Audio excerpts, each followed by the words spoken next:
Welcome to Good Morning Keys on Keys Talk 96.9, 102.5. Good morning, Keys. Keys Talk 96.9, 102.5. The Talk of the Keys. Busy Monday morning, the 6th of July. As we say good morning, we're going to get right to our first guest. It's Mayor Denise T.D. Enriquez with us. Good morning, Mayor. How are you today? Good morning, Michael. Happy Monday. We're doing great. How are you? Doing well. It's a beautiful Monday morning, a little warm, but that's to be expected. We come off a wonderful week and a wonderful weekend celebrating the 250th anniversary of our country. And actually, hats off to the Rotary Club of Key West and the City of Key West for putting on a spectacular fireworks show and family festival at Higgs Beach. I know there were a lot of different very successful and wonderful celebrations up and down the Keys, but we'll take a moment to highlight the one that happened in Key West at the new Higgs Beach, which is under the new ownership of the City of Key West. What a great way to to showcase Higgs Beach and how it can be used for the city. Yes, Michael, it was a wonderful weekend. And yes, I was very proud to showcase Higgs Beach this weekend. And it started off Saturday morning with Rotary on their 5K. And I believe they had 500 registered runners or walkers for that event. So we were very busy that morning. And then they kicked it off at 5 o'clock for the festivities for the fireworks. And what a spectacular firework presentation they had at 9. It was just a great family fun weekend. So yes, very exciting. And a shout out to you too for helping with all the music. It was really great. Yeah, I thoroughly enjoyed that. Party 105.7 was there. Thanks also to you for visiting with us on the air. And it was a busy but a wonderful day and a wonderful celebration and tribute to our country and the 50th anniversary of the Rotary Club hosting that with the City of Key West. So a lot of momentous dates were celebrated that day. And speaking of dates, we've got a busy week coming up here this week, and we'll be making our way up to some budget workshops. We'll talk about that first. July 20th and 21st will be budget workshops in the city. Yeah, so pay attention. Please come to the meeting. Like you said, July 20th and the 21st are our budget workshops. It's just the first presentation of the workshop, and it starts at 9 a.m. at the chambers. And our city manager said, he's trying to do a 10% below rollback. We'll see if that happens. Hopefully it will. If not, I know it won't be a over rollback. It will be minus rollback, but we'll see how far we can get, and hopefully we'll get to the 10% below. So please pay attention. July 20th, 21st, starting at 9 a.m. And then on Monday, today, there's no Meet the Mayor. Today, I'm out of the office today, so please do not come down between 2 and 4. I will not be in the office today, but I will be back this week in the office. So anytime you would like to come make an appointment or just stop on in, and if I'm available, please come on and we will chat, and I can answer and help with any questions or concerns that you may have. Wednesday, we have our community meeting on Higgs Beach starting at 2 p.m. So I have asked our city manager to have a community meeting in reference to Higgs Beach. It will be in the chambers, and there will be lots of discussions on current updates, future projects, and we can answer any questions that the community may have. And there will also be an opportunity for members of the community to share their thoughts and or their concerns regarding Higgs Beach. So we've had it now since May, and I thought it would be a good time to start with budget coming in the near future to just kind of hear what our community, what their wants and needs are. So that's Wednesday, 2 o'clock in the chambers. And then on Friday, we have the early bird cleanup, which will be held at the Bocce Courts, which is on Atlantic Boulevard and White Street, starting at 8 a.m. And this week it will be hosted by Chris Massacott. So come on down and let's plug a little bit. There may be some remnants from celebration from 4th of July. So let's go down there and we can pick up some trash. And then Saturday is the household hazardous waste drop off and the e-waste collection. And it's usually the first Saturday of the month, but because of 4th of July, it is now the second Saturday, which is going to be this Saturday, and it's from 8 to noon, located at the Sonny McCoy Indigenous Park. And then also, if you have a chance, go to Miami. We have the Miami Marlins Key West Day at Lone Depot Park game, and that starts at 4:10 p.m. and it's the Marlins versus the Cleveland Guardians. So come join us at the Miami Marlins game, celebrate our island community at the ballpark. And the city sponsored the event is a fun way to show Key West pride while supporting a great local cause. So $5 will be donated to the Key West Police Athletic League, and that's to help provide youth sports activities and educational programs. So if you have an opportunity, let's go to the Marlins game this weekend and support our PAL Athletic League. Very good. And then, so we do have a pretty busy week this week. I'm really excited about Higgs Beach on Wednesday. But I also like to mention that I am incredibly proud to share some outstanding news for our city. So the Florida's 26-27 state budget was signed last couple weeks ago. And all of our City of Key West projects that we submitted made it through the veto process. And so that is with strong partnerships and collaboration that we could accomplish by building those relationships in Tallahassee and working closely with our state legislation. I like to thank our representatives, Jim Mooney, our Senator Rodriguez, and our city manager, Todd, and our lobbyists for their leadership as well. Michael, we were able to get $750,000 for wastewater treatment facility improvements, $750,000 for the College Road Outfalls project. We received $1 million for the Duval Street pump station design. So that will start helping us start the design to be able to work on get pump stations for the end of both ends of Duval Street where it's always flooded.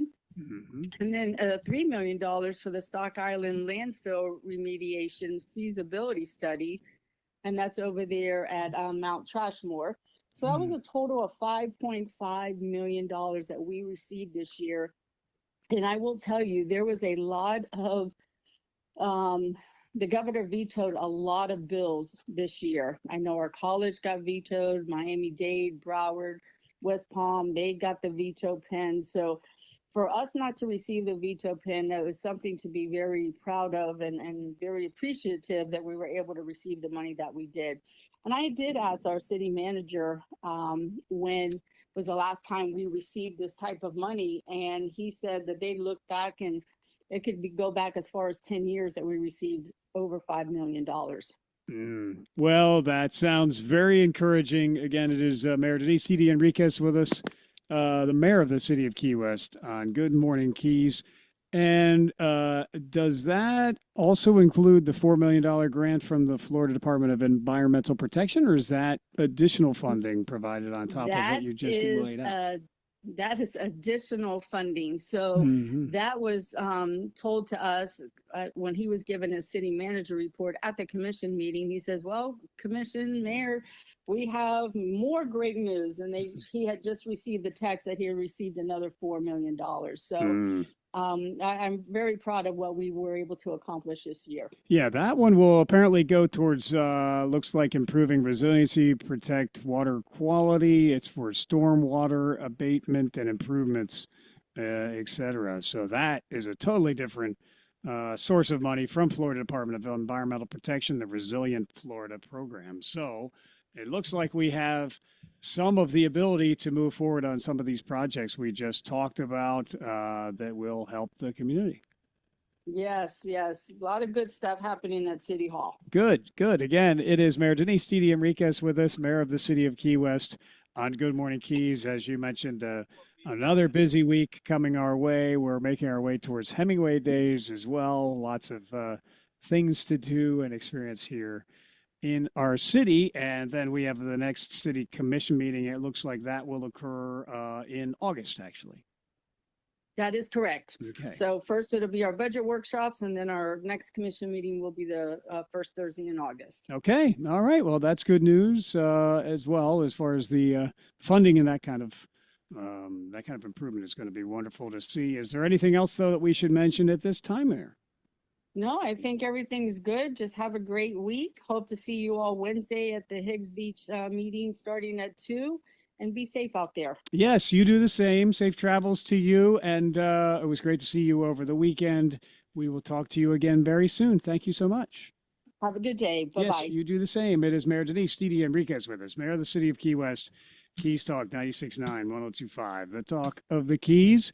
You can always stay in touch with the city by going to the City of Key West-FL.gov. Well, the end of an era, Key West Searstown Plaza. That demolition has started as of last week. If you took notice of that, the 5 years construction project to replace one of Key West's 3 original strip malls began last week with the demolition of the long vacant Sears department store anchored the Sears to our Searstown Plaza. It was built in 1965. So it looks like Publix, they've anchored the other end for more than 40 years. Of course, they bought the whole plaza. And then in 2025, City Commission approved the major development plan to rebuild the shopping center into a multi-year phased approach. It did not require the developer to include any workforce housing above the plaza, which has been discussed for more than 20 years. But the project will start with demolition and replacement of the old Sears space. Publix will move into that new space in a temporary facility, while a new supermarket is built at the opposite end to replace the existing one. Publix will then move back to its original location. Work to replace the other spaces will begin in sections. So that's gonna be a multi-step process here as we follow along the new development of Searstown as well. Starting to hear more reports about this, whereby the College of the Florida Keys board supposedly is seeking the termination of longtime president Dr. Jonathan Guevara. The college board has been revamped, 6 new members appointed by the governor in only the past 6 months. This is being reported by Keys Weekly. And they say that new board is seeking to terminate longtime College of the Florida Keys president Jonathan Dr. G. Guevara. Per an audio recording obtained by Keys Weekly on June 30th meeting at the Upper Keys Center, the 7 member board approached to consult with Key West legal firm to review whether the board had grounds to terminate an agreement between Dr. Guevara and the college.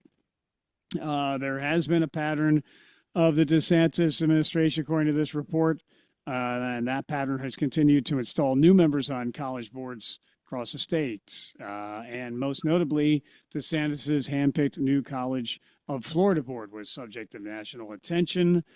And Florida House Speaker Richard Concorin was chosen to replace former president of that college. Apparently, during the local meeting, CFK board seemingly criticized Guevara over the recent veto by the governor of $3.5 million to update the college's air conditioning system. Mayor Didi Enriquez just mentioned that request was vetoed by the governor. Some also believe that the $2.2 million allocation in this year's budget that was vetoed by the governor to expand the college's marine sciences program, apparently that also went into some of these arguments. Funding request was vetoed last year by the governor. The request wasn't included in the legislature's approved spending this year. And then also some conversations revolving around some altercations and disputes between Dr. G and members of the board, including the current chairwoman. So we will be following that story as it moves forward. Previous board approved a 3-year contract extension with Dr. Guevara during a July 29, 2025 meeting. But this is a developing and continuing story as we continue to follow that. This is Keys Talk 96.9, 102.5, the talk of the Keys. Of course, the Key Lime Festival over the weekend, a big success. Kevin Renley's Summerlin Key, a local, claimed victory at the world-famous Key Lime Pie Eating Championship on Saturday in Key West. He devoured a whipped cream topping 9-inch key lime pie in 59.6 seconds. And there's a picture of the Key citizen of a victorious Mr. Kevin Renly with a lot of whipped cream on his body, but he got it done. So there you go. This is Keys Talk 96.9, 102.5, the talk of the Keys. Also, one other report. We mentioned this last week. Monroe County School District earned an A rating for the school year, the 2025-26 school year, marking another year of excellence for students and educators across the Florida Keys. As according to a news release issued Thursday, each year, the Florida Department of Education assesses thousands of schools and the 67 school districts across the state and assigns them a grade from A to F. Monroe County School District's achievement comes alongside a rise in overall accountability points from 763 to 774 that reflects district-wide momentum and a shared commitment to student success, according to school officials. This A rating, quote, is especially meaningful because it was earned in a year when the state raised the bar for excellence, end quote. That's according to stated Superintendent Edward Tierney. Quote, rather than being discouraged by higher expectations, our students, teachers, and staff and family rose to meet them. This achievement reflects a culture of continuous improvement, an unwavering commitment to student success, and the extraordinary dedication of everyone across the district. I couldn't be prouder of what we have accomplished together, and this recognition affirms that when expectations rise, so do we, end quote. That again from Superintendent of Schools, Monroe County, Edward Tierney. So congratulations to Monroe County Schools for another A rating for this current, well, just past school year.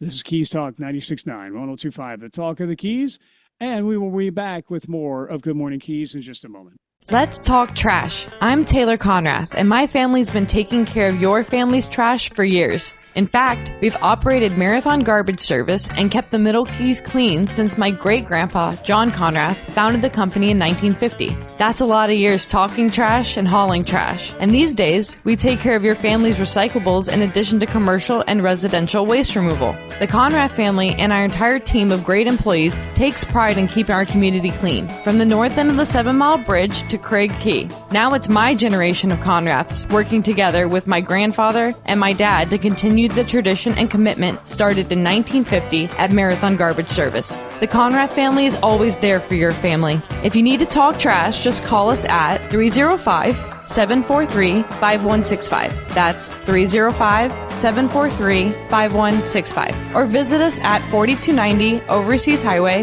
in Marathon and online at marathongarbageservice.com.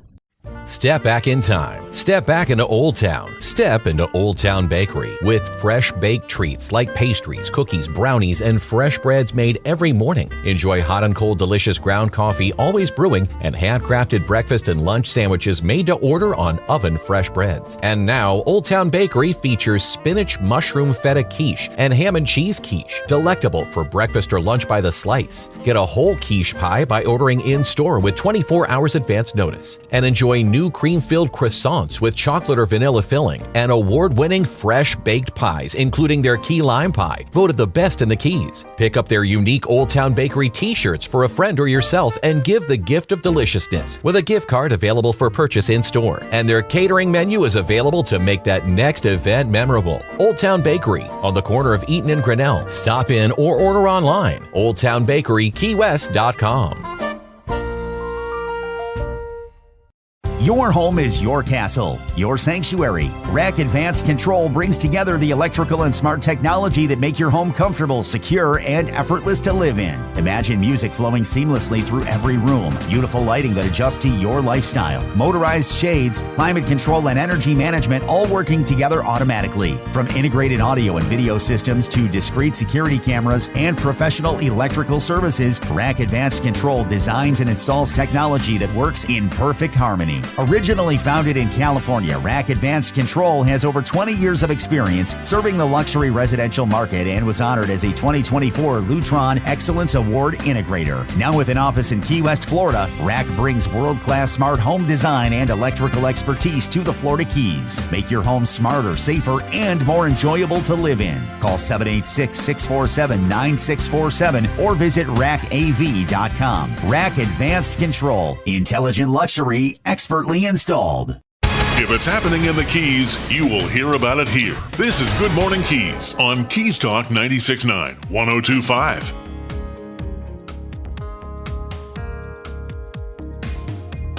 And good morning, Keys Talk 96.9, 102.5. The Talk of the Keys, another hot one, 90 degrees for your high today. Just a slight chance of an afternoon shower.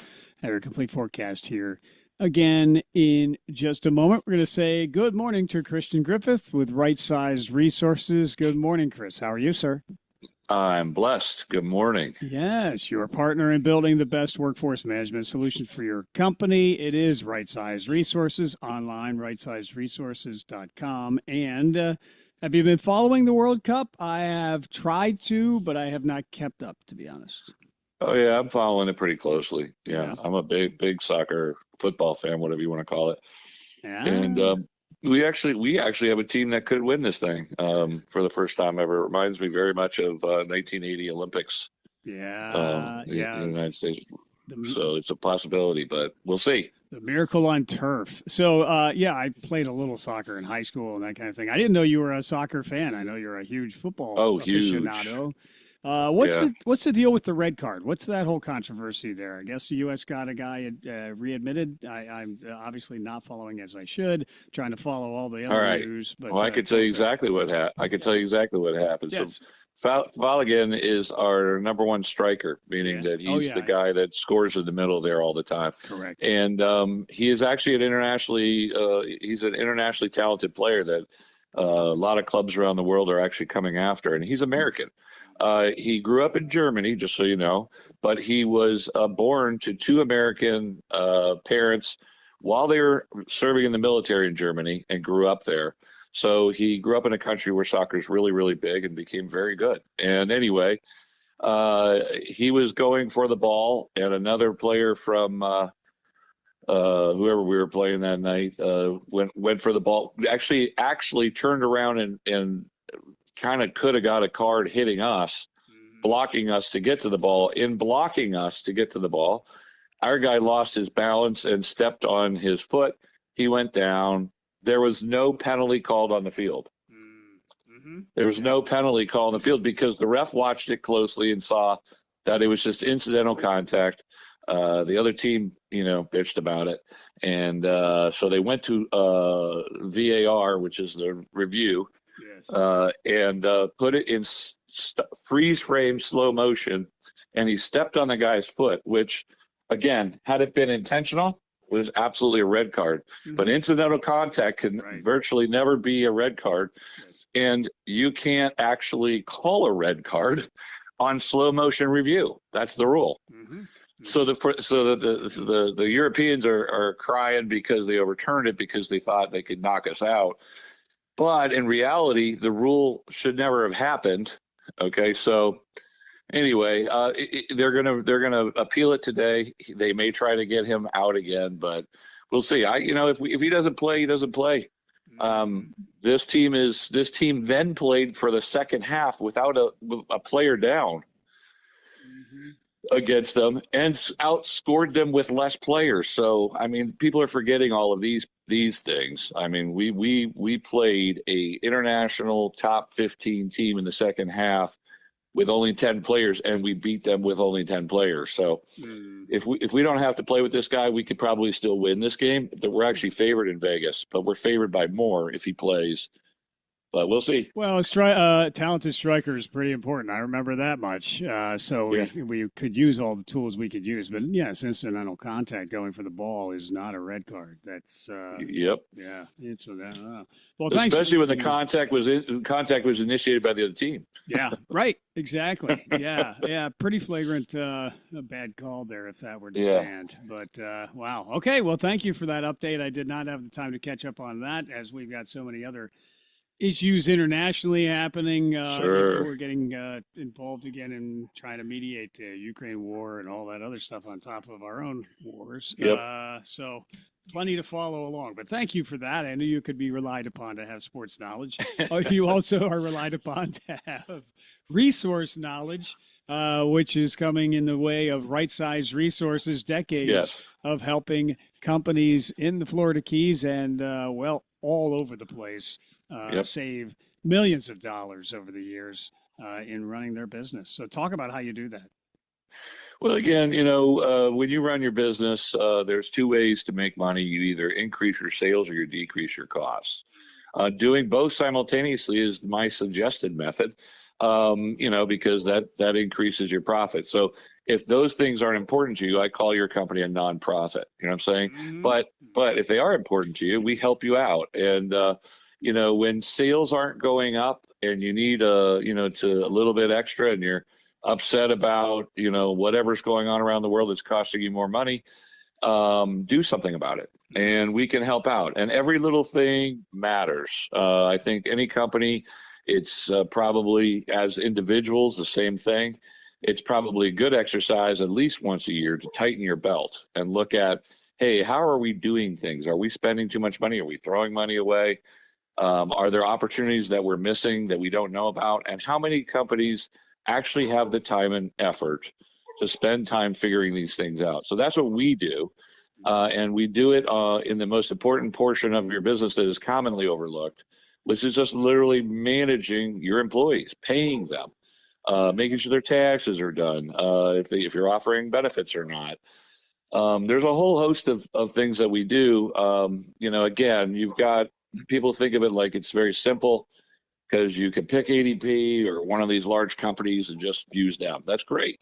Well, they're probably overcharging you. It's highly likely that they're overcharging you. And what if you could get the same service without, having any issues with your service and reducing the costs?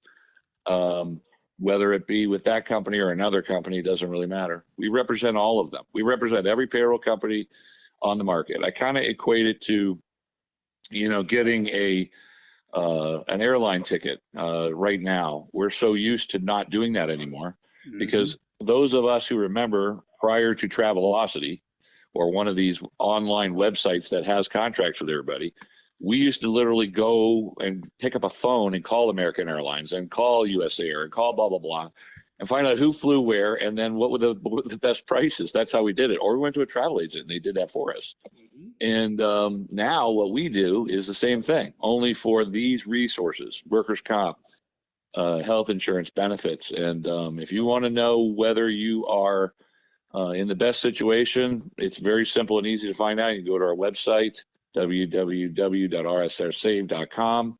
Click on the Find My Savings button and click in a few things there. You're going to be 90% accurate on the first click. Put in the company or method that you're using, the number of employees. It will tell you what your potential savings are for the year. And if those savings are worth it, you can proceed by simply clicking on the button and sending us some basic information within 48 hours. We will give you a 95 to 98% accurate, statement of what we could do. And if you want to engage, we will walk you through step by step. We'll handle everything, and then we'll be there with you forever. So, 3 years from now, if that's not the best situation, we can actually find a better situation for you without you having to spend your own resources and time doing that. So that's what we do. And then we are also constantly looking out for, new opportunities for our clients. All through COVID, there was all sorts of wonderful things that came up, with PPP loans and CARES Act credits. And we helped a tremendous number of people in the Keys get their CARES Act credits in excess of $2 or $3 million in a 2-year period of time. So with all the people that went out of business during that time, we saved a bunch of businesses, helping them with that. Yeah, Right Size Resources, Christian Griffith with us. And again, rightsizeresources.com. You've saved many, many businesses. Lots and lots of money over the years, that's for sure. By the way, did you follow the Kwong case regarding the IRS and the possibility of recouping tax penalties? Did you see that one? No, I don't even know what that is. Yeah, when you can, KWONG. Actually, Stephen Klitzner, tax attorney, the Florida Tax Solvers, was talking about this on the air last week, whereby it's the idea behind it is that all late fees, penalties, and interest assessed against taxpayers by the IRS for tax year 2020 through 2022 may be refunded due to the Kwong case, KWONG. You have to file for that refund by July 10th. and it's due to the fact that during that period, it was the COVID natural disaster declaration, et cetera.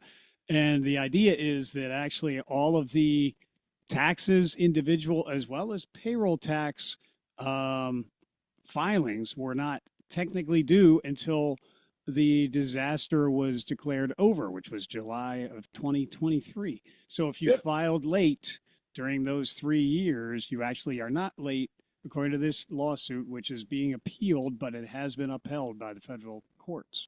So July 10th is the deadline. If you were assessed penalties, late fees, or interest during those periods as an individual or as a payroll tax payer, you might be entitled to a refund. That's interesting. So the IRS is not making a lot of noise about this. They would like for this deadline to come and go should this be upheld. I see that. No, I'm pulling it up right now. It looks like that was actually released in June of 2026. Yes, recently. Yeah, very tight window. Very tight window. So there are some accountants working on this, payroll tax preparers and tax resolution attorneys are working on this, but it has not been very well known. So that is another. That's a great thing to bring up for sure. I mean, fortunately our clients didn't have any of those, but it's good. That's a good thing. Yes. Yeah. But those who did, absolutely. I mean, that's something we can look into, and we're going to definitely go research that, make sure all of our clients know, just in case. Yeah, just in case, because I know you're a resource on so many levels for your clients. They've got 4 days to file. So, yeah. That's awesome. Yeah. So there you go. But they might need, in some cases, they need power of attorney and all this other stuff to get that done. So anyway, but another opportunity that you can certainly make your clients aware of, and I know you do. So again, it is. They've got 4 days to file, huh? Yeah, 4 days to file. Yeah. The IRS has not really been shouting this one from the roof. 5 years of collecting interest and 4 days to file. Exactly. How about that? Yeah. Well, there you go. Okay.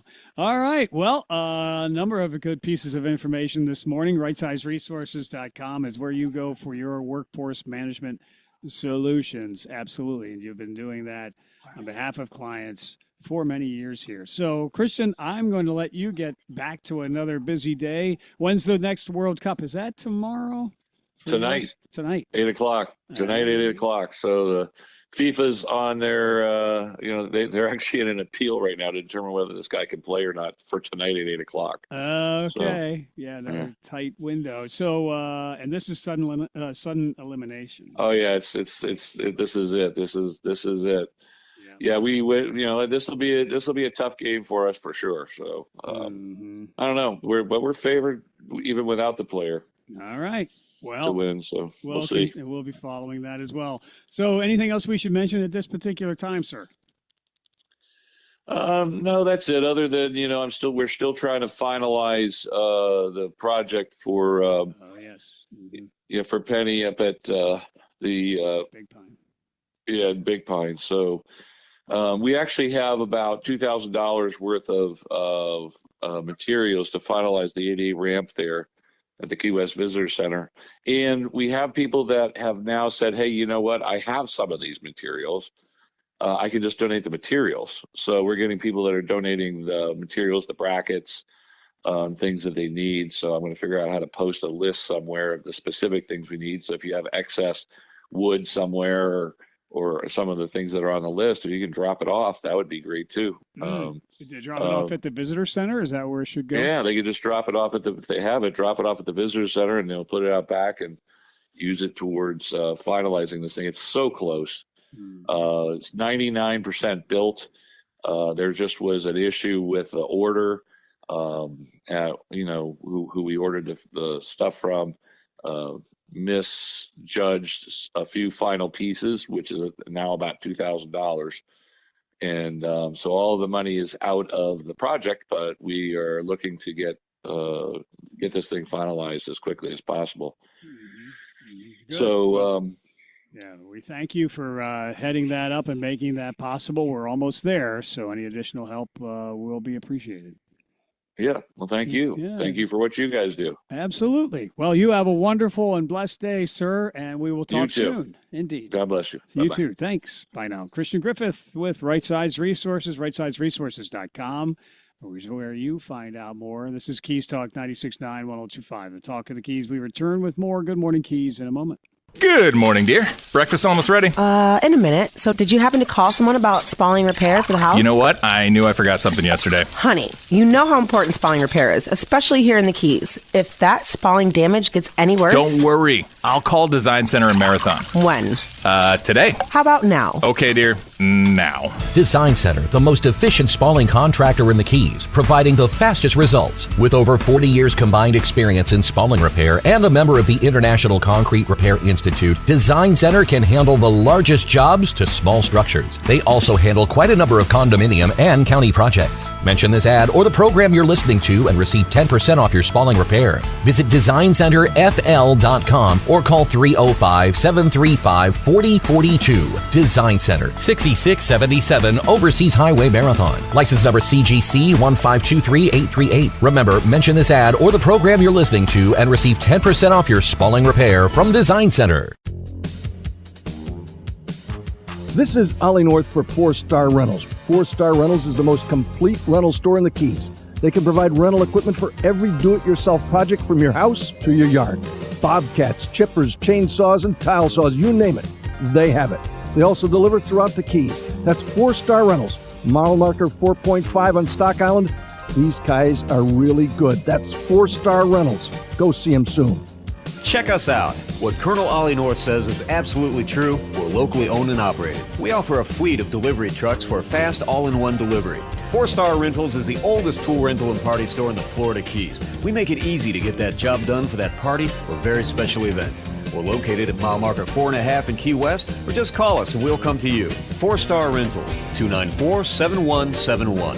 That's 294-7171. Remember, Colonel Ollie North never lies. Historic Pepe's Cafe in Key West, founded in 1909, still does things the old way. Diachronic, if you will. How about fresh squeezed juices? Think how good that margarita or Greyhound will taste. Blue Point oysters shucked to order because oysters work better that way. Fresh breads and outstanding specials in an eatery that opened the same year Ole Evinrude invented the first outboard motor. And get a jump on someone's birthday and check out our retail offerings for some great gift ideas. Pepe's Cafe, Old Town Key West, of course. The voice of Monroe County, yours. This is Good Morning Keys on Keys Talk 96.9, 102.5.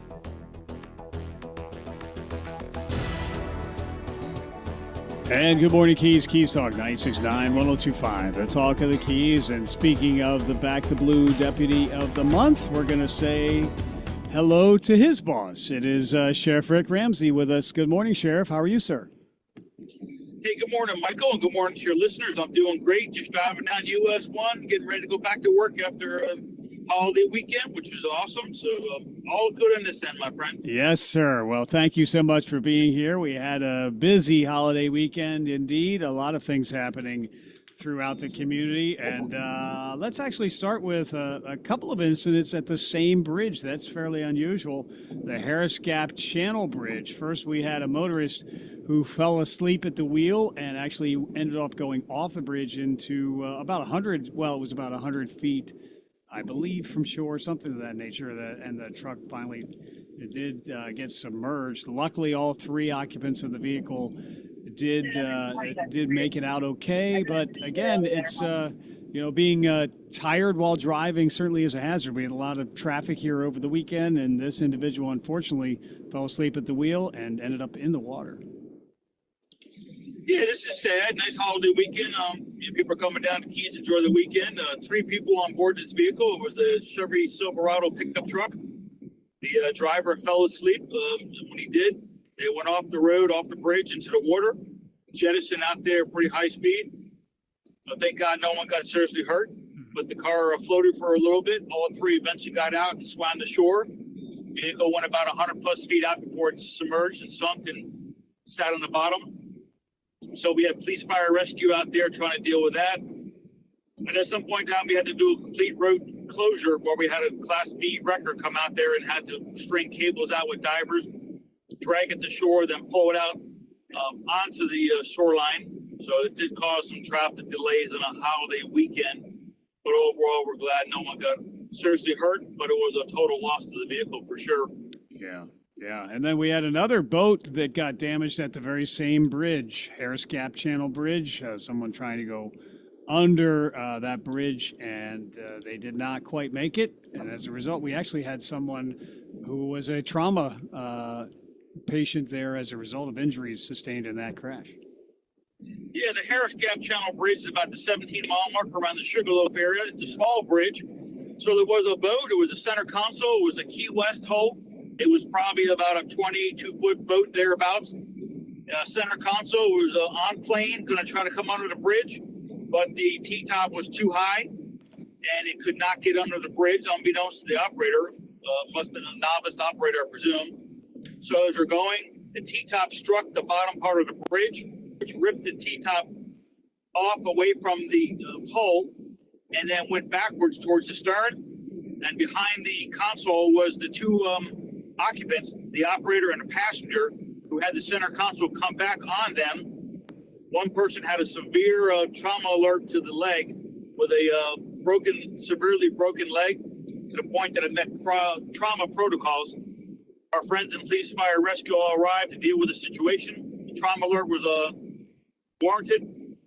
We launched the sheriff's office Trauma Star helicopter, and we had to airbag that individual, a 20-something-year-old male, to Miami for a higher level of care due to the boat crash. So very unusual to have two incidents at the same bridge in the 24-hour span. But that's what we had going on at that location. Yes, sir. Sheriff Rick Ramsey, Sheriff of Monroe County on Good Morning Keys, made for a busy few days here as of late. Well, we also had suspected drugs found at Long Key State Park. A ranger there found a package apparently washed ashore, wrapped in a manner consistent with previous narcotic smuggling packages. Had a lion imprinted in fairly intricate detail at that. That image of the lion was attached to the exterior of this package, weighing about 1.44 kilograms, and it was subsequently handed over to U.S. Border Patrol for further investigation. Yeah, as I always talk to you about these drug cases, it continues to show that drugs are constantly being transported in the waters off the U.S. and the Florida Keys on the Caribbean side. So we did get a contact from the park ranger at Long Key State Park, found a kilo of cocaine on the beach. It was turned over again to the sheriff's office and then Customs Border Protections.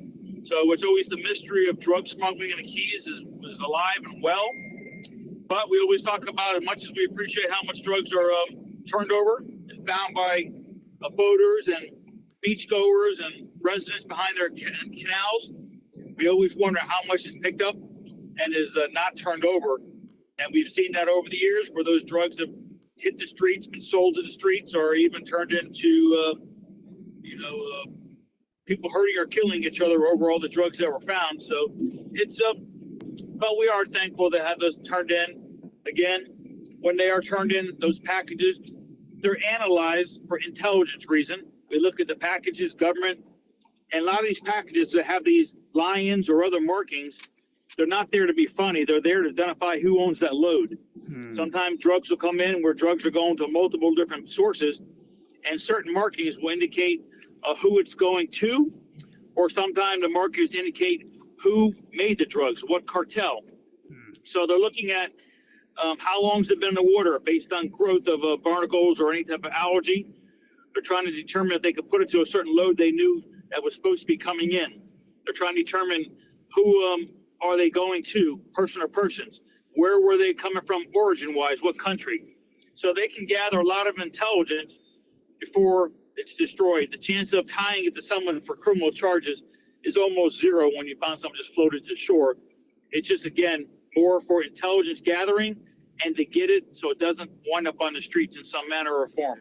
Yes. Well, again, it is Sheriff Rick Ramsey, Sheriff of Monroe County, Keys Talk 96.9, 102.5, the talk of the Keys. And in addition to drug cases, we unfortunately have child neglect cases continuing to be in the news. We had a 35-year-old man from Key Largo, and this also involves drugs as a result. There was a child hospitalized for THC marijuana consumption, no life-threatening injuries reported, but this individual child was charged with child neglect. He apparently left a 12-year-old unsupervised, and there was a younger child in the custody there as well. The older child, make that, left incapacitated, unable to care for the younger juvenile because of this THC being consumed. Custody of both juveniles was transferred to the custody of a family member. Child and Family Services notified, and that individual taken to jail. Sad case, definitely poor parenting by this father. I believe the father and mother are separated in some type of a domestic situation where they have shared custody at this point in time. The husband, or the father in this case, had to go to work, did not make arrangements for anybody to take care of the children. So his answer was just to leave these two young kids at home unattended, to have the 12-year-old watch and take care of the 4-year-old. And a 12-year-old just does not have the capacity to deal with emergencies, take care of a young child, let alone themselves.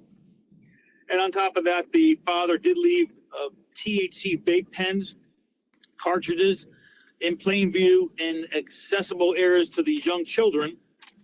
And one of these children, a 12-year-old, did get a hold of the THC vape pen and did ingest the THC, which turned into a medical emergency, but there was no one at the house to help him. Where, thank God, he was in enough condition where he was able to call his mother, and the mother then called 911, who responded, who found this child in distress. The mother also responded. The child had to be taken to Mariners Hospital. We notified DCF, Department of Children and Family Services. Obviously, we need them to be involved in these situations. Ultimately, the father was arrested for child neglect-related charges. We're just thankful that the situation didn't get any worse.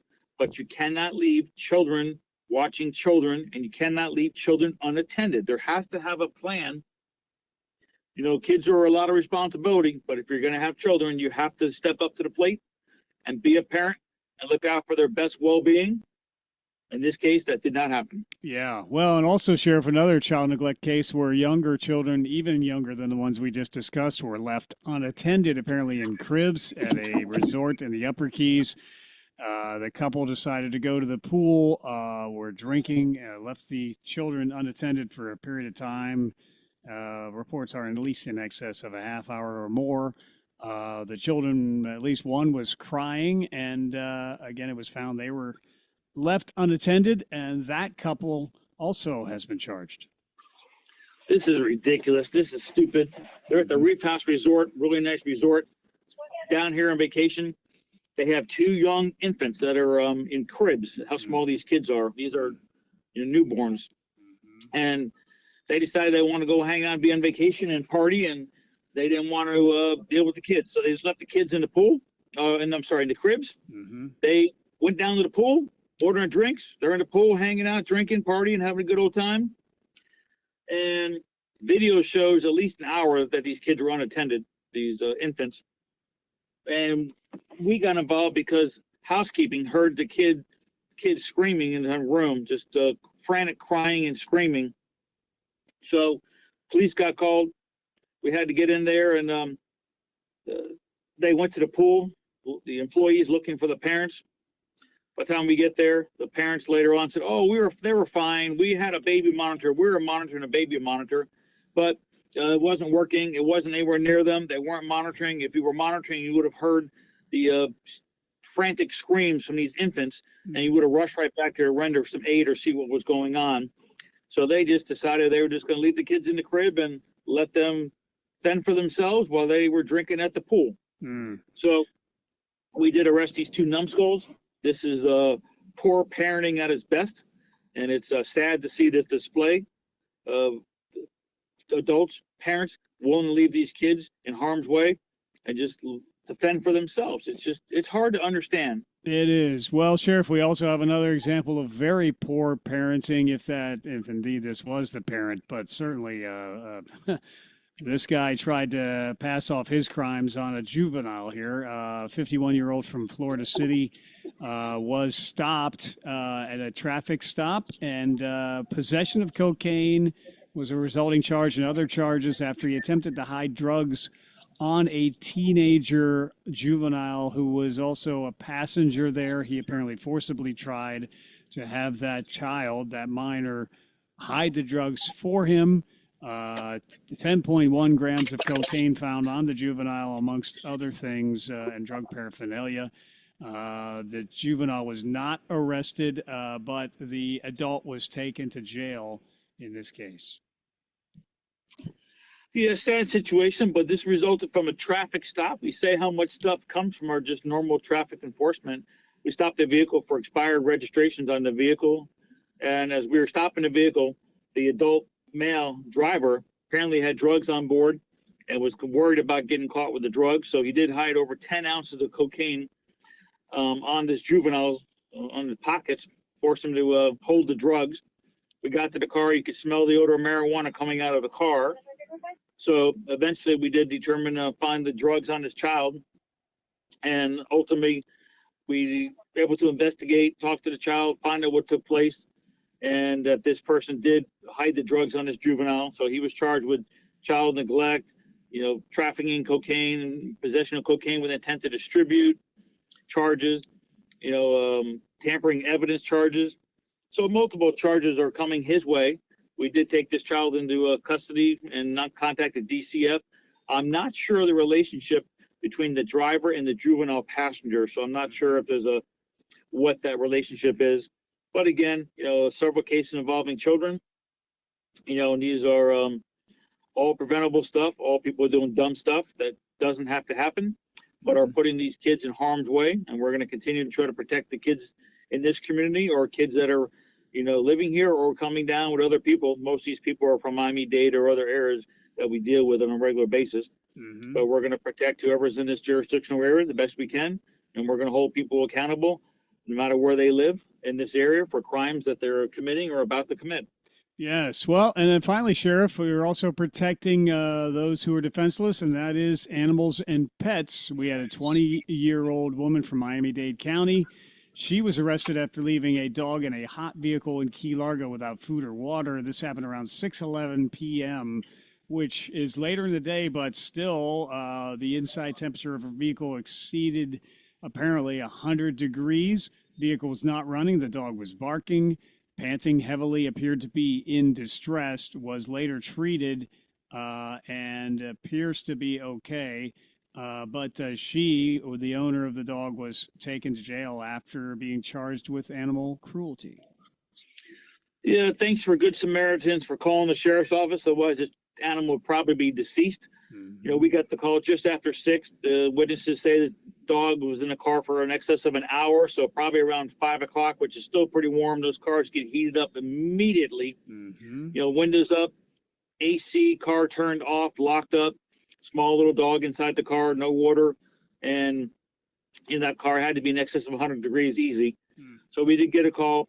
The officers used some car unlocked tools they had in their car to get the car unlocked, ultimately get the dog out. We contacted our friends in SPCA to come take care of this child, this animal, get this thing checked out, get some water and food. We did contact the owner, a 20-year-old female from Miami, who said she just forgot and left the dog in the car. Again, if you're going to have animals, you have to be responsible. And if you're not going to be responsible and don't have the ability to take care of animals, then don't have an animal or don't travel with them. If you're just going to think you're just going to lock them in a car and leave them in the car, it's just not fair. Dogs in there barking, panting, in distress while you're doing whatever you're doing. Well, Sheriff, we had a busy week here, holiday weekend as well. Anything else we should add before we let you go, sir? I just want to say, everybody, hope they all had a safe 4th of July weekend, a beautiful weekend. We had heavy traffic, obviously, especially Sunday going back out of the county. A lot of marine traffic was out there. Overall, I think things went really safe. We had very few serious incidents. Crashes are very minimum. So one person drove off the road. No real boating incidents. The other person hit the bridge. But overall, I think it was a very safe weekend. My troops did a great job. We were everywhere in all the parades, in Key Largo Parade and Marathon Parade, and we're at the Big Pine Park for the show there. And, you know, it's a all hands on deck 4th of July weekend for my team members. And this is a Friday, Saturday, Sunday event, as we know this year. It's one of the busiest weekends my team members have to be out there trying to deal with all the traffic and the chaos and the waters and all the calls we just talked about, and firework calls and parades and being in places. And so I want to thank my team members for doing such an outstanding job to continue to protect this community and make it one of the best places ever to live, work, and play. Appreciate you and your friendship, your partnership, all your efforts to have your listeners hear what we're doing each and every day at the MCSO team. And again, thank you for everything, my friend. Thank you, sir. Much appreciated, my friend, as well. Sheriff Rick Ramsey, Sheriff of Monroe County, with us, and you were everywhere individually as well over the weekend, as you always are, leading by example. Again, thank you to you for your, unwavering service and that of your entire Sheriff's Office personnel. Thank you so very much. Please be safe. Have a wonderful day, sir. We'll talk soon.